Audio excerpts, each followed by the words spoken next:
Sabay gamit ang emergence para takutin ang bahagya dito ang mga miyembro ng Barcode. Ngayon, ang target ay ang ating blue box. Tamang box-box na sa gitna ng ating laban. Nanakap sila dito coming from Barcode Phase 2. Kaya lang, kulang pa rin sila sa damage. Meron silang more full tempo sa likod. Nag-flash in behind. And BBB is down.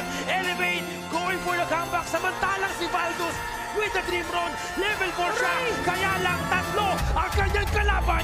And a double kill para kay Hyde. Sumigaw na si Yuji Itadori. Pero ang target ay wala iba. Valdus sa mga kaibigan. Dream Run papunta sa pagkuha ng Tyrant. I won't let that happen, my friend. I will try to stop you. Try my best to stop you. Pero nakap-nakap na naman ang ginagawa sa kanila. Papalo sa loob. Nag-flash in. Ginamit din. Nakalimol mo tempo. Nag-fires mo na naman yata. Hamar.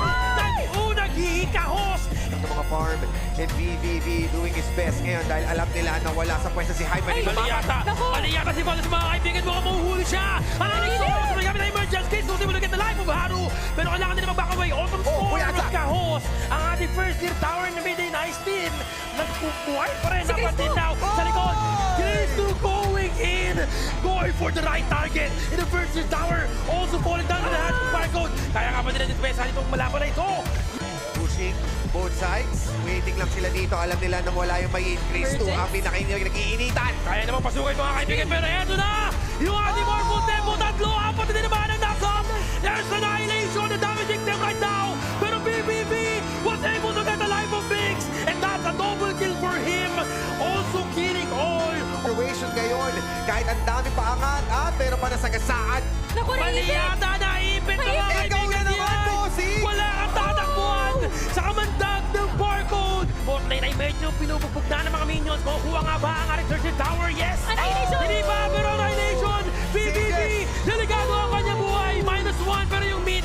Chase to si Hyde. Remember, wala pa dito si BBB. Delikado ang buhay ni Slimy. Ginamit ang kanyang unending sorrow. Azar ng galing sa likod. Munti ka na niya makapitas. Pero Diaro ang nag-iisang target. Hindi tumama. Yung kanyang mournful tempo. Humiling. Someone needs to make a play para na ma-open ang ending nitong game na to. Pero sino nga ba? Dahil back and forth lang tayo dito.